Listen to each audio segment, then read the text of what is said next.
Episode 1, Lake Herman Road, December 1968, through the eyes of the victim, Betty Lou Jensen.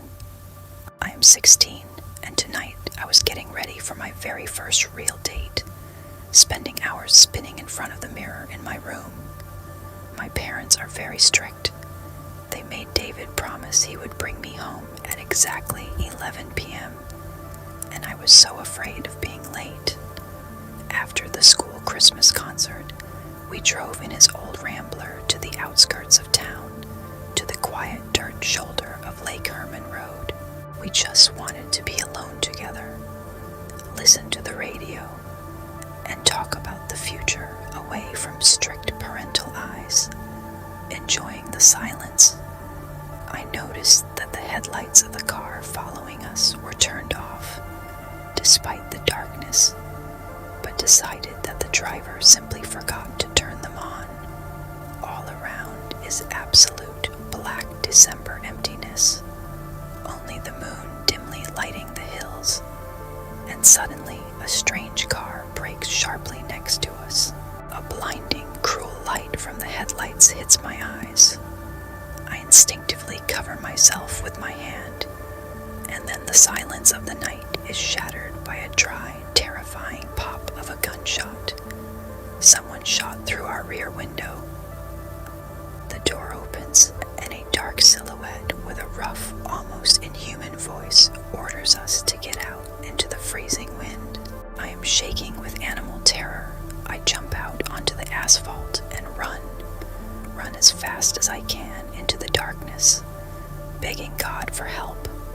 But then the first bullet pierces my back, knocking all the air out of my lungs and cutting my life short in mid-sentence. Through the eyes of the victim, David Faraday.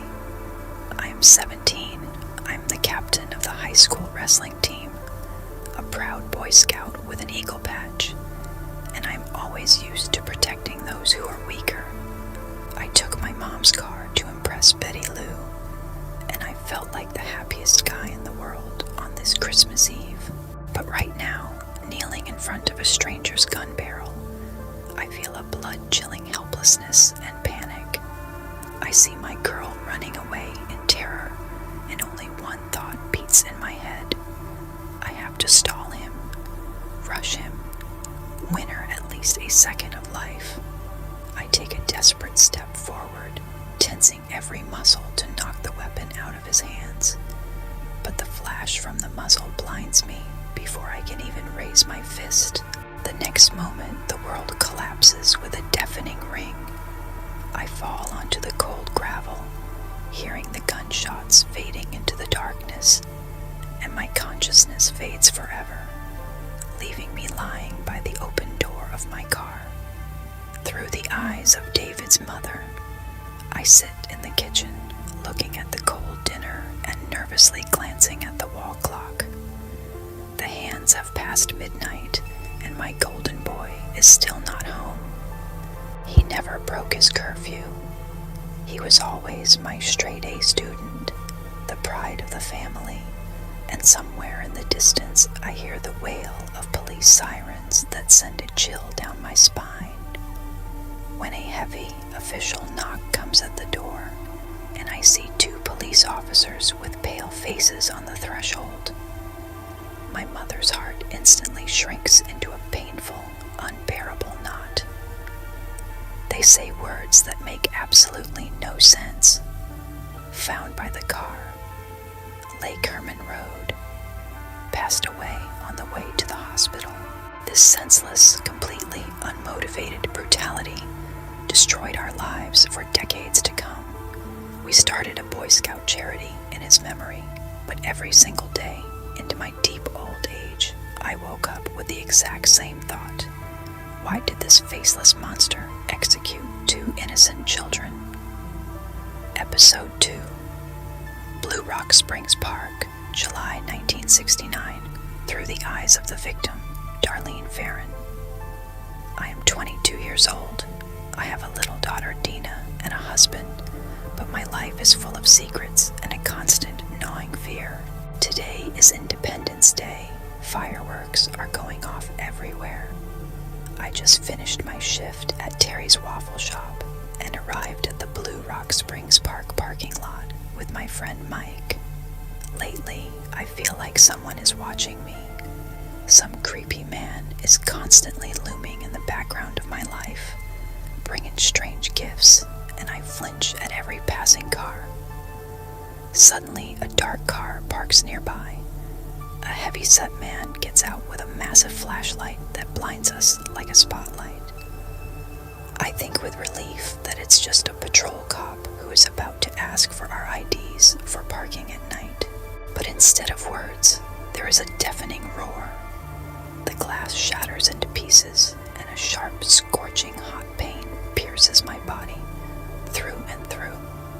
I can't even scream, choking on my own blood, realizing in my last seconds that my worst sticky nightmare has just become a reality.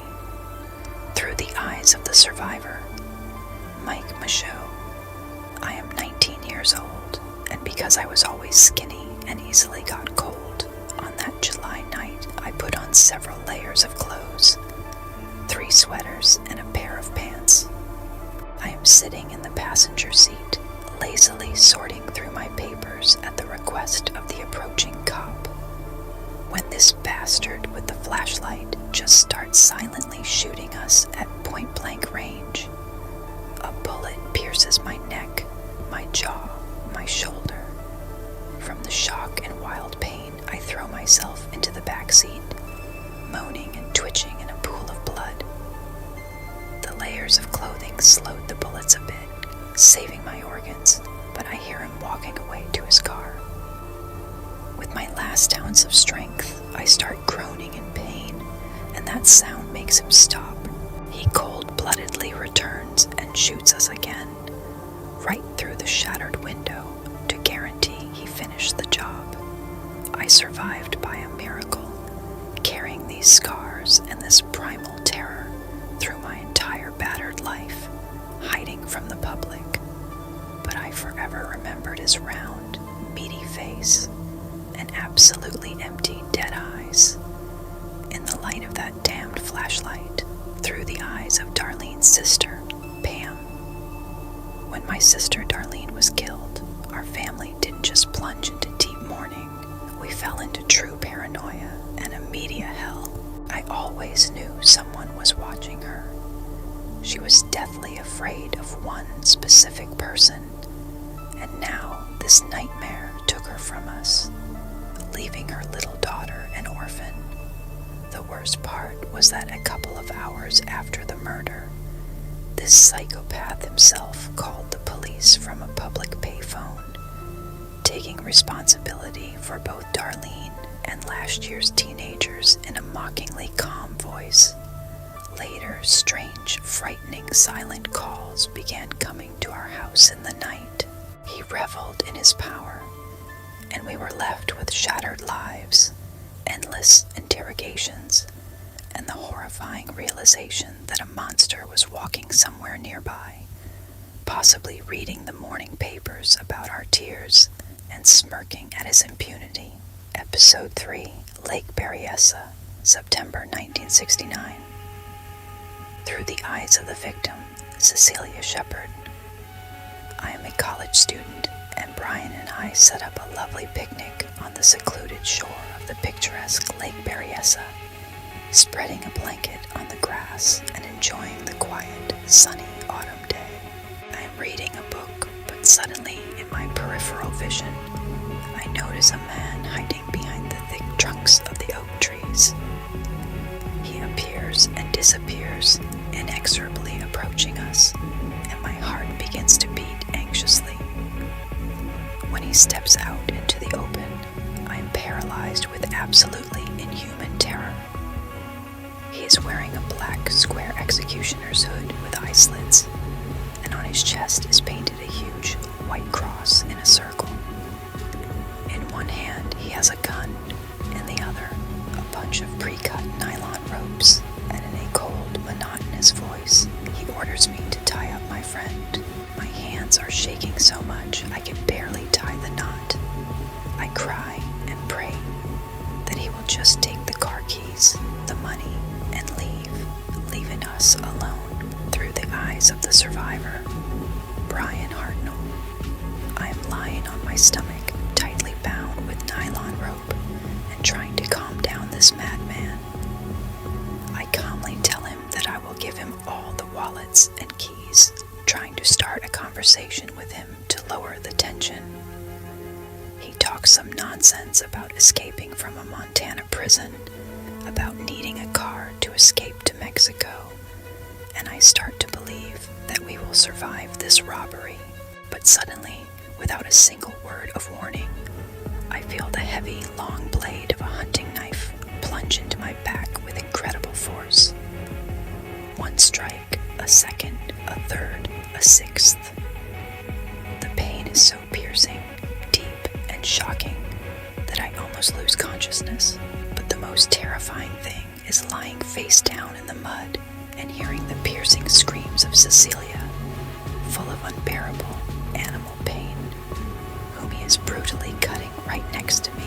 I play dead, choking on my own blood, and hear his footsteps fading away. And then I crawl to her across the grass, begging her to hold on until help arrives, which will come too late. Through the eyes of the detective and park ranger, when we arrived at the shore of the lake following an emergency call, we saw a scene from the scariest horror movie. A young guy and a girl were lying on a blood-soaked blanket, mangled by dozens of deep stab wounds. The girl was still conscious. She looked at us with wide-open eyes, begging for help, and gave a detailed description of this monster in the black executioner's hood. She passed away in the hospital, leaving us with a feeling of absolute powerlessness. But the creepiest message awaited us in the parking lot. On the white door of Brian's car, the killer neatly wrote the dates of all his previous crimes with a black marker, just like a school teacher, and drew his signature across a circle symbol. This wasn't just a stabbing, it was a public execution, a mockery of the entire law enforcement system. Episode 4, San Francisco, Presidio Heights, October 1969. Through the eyes of the victim, Paul Stein. I am 29 years old, a student working on my PhD, and to somehow make ends meet and pay the bills, I moonlight as a night cab driver in San Francisco. My shift this foggy October night was completely routine.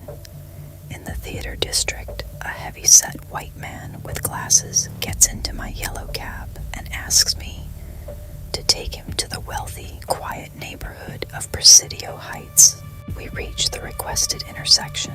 I stop the meter and turn around, expecting him to take out his wallet to pay for the ride. But instead of money, I feel the cold, hard barrel of a 9mm pistol pressed right against my right temple. The roar of the gunshot deafens me forever. Warm blood floods the dashboard, and my life is cut short for the sake of a mad, bloody game of a man whose name I didn't even know. Through the eyes of the witnesses, the Robbins teenagers, we 3 teenagers were sitting on the second floor of our house and accidentally looked out the window, drawn by some strange movement in the taxi parked right under the street lamp. To our absolute horror, we saw a heavy-set white man in glasses struggling in the front seat with the lifeless, bloody body of the driver. He rolled the body over, took the keys, and began methodically cutting something off the dead man's shirt. Then he took out a rag and began wiping down the dashboard and door handles, doing it absolutely leisurely, methodically, as if he had all the time in the world. Getting out of the car, he calmly walked up the street.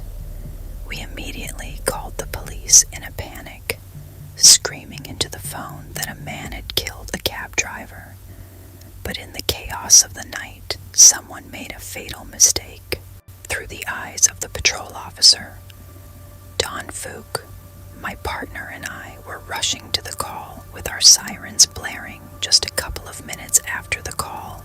At the intersection of Jackson Street, we noticed a white man of sturdy build who was calmly, without hiding, walking down the steps to the sidewalk.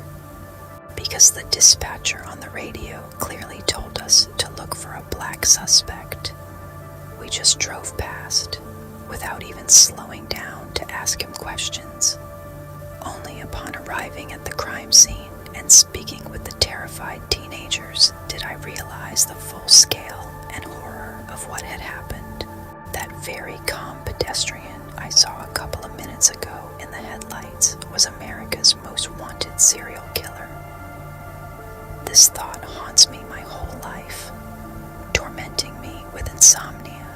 I was 2 steps away from stopping the Zodiac forever, and I let him slip away because of a stupid, ridiculous radio dispatch error.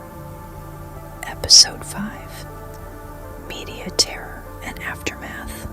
Through the eyes of the detective, Dave Toshi. I am an inspector with the San Francisco Homicide Detail, and the Zodiac case became my personal destructive curse that slowly devoured my career and my peace of mind. When a letter arrived at the newspaper a couple of days after Stein's murder, in which this maniac carefully enclosed a bloody piece of the taxi driver's shirt, the whole city was seized by primal panic. He mocked us on the front pages of the newspapers. He threatened to shoot out the front tires of a school bus and pick off the kiddies as they come bouncing out, forcing us to escort every yellow bus with armed guards and police cruisers. Years went by. I compiled huge binders, interrogated hundreds of suspects, including Arthur Lee Allen, whose watch was the Zodiac brand, but the evidence always fell apart in court due to a lack of direct proof. I retired an old, tired man, never closing this cursed gestalt, feeling personally guilty before every victim and their crying families, who called me every year on the anniversaries of the murders. Through the eyes of the journalist, Paul Avery, as a crime reporter for the San Francisco Chronicle, I found myself on the very front lines of this insane psychological war. The Zodiac turned me into his personal courier and herald. He sent me cryptograms, ciphers, and strange Halloween greeting cards with threats. He craved attention. He demanded that his letters be published on the front pages. Otherwise, he would go on a kill rampage. One day, he sent a card threatening me personally. I started carrying a revolver and got a concealed carry permit because this psychopath mentioned me by name. To cope with the fear, my colleagues and I even wore buttons that said, "I am not Paul Avery." He turned my profession into psychological torture, making the entire newsroom hostages of his bloody PR campaign. Through the eyes of the killer, Zodiac, you are so pathetic, so predictable in your blind fear. For me, killing people is much more fun than hunting wild game in the forest, because man is the most dangerous animal of all. But the killing itself is only a small part of the pleasure. True ecstasy comes in the morning when I open the fresh newspaper and see millions of people panicking as they read my encrypted messages. I led your boasted detectives by the nose. I forced entire police departments to guard school buses. I created a symbol that made all of California flinch. My gun and my brilliant cipher make me the absolute ruler, not only over the lives of these stupid teenagers, but also over the minds of the entire worthless police force. You never managed to catch me. Your best minds broke their brains on my ciphers for decades, while I sat calmly in the crowd, watching your panic and laughing at how helpless your technology chronology and your boasted law were against my genius mind. I slipped into the shadows undefeated, becoming an immortal, terrifying legend to you.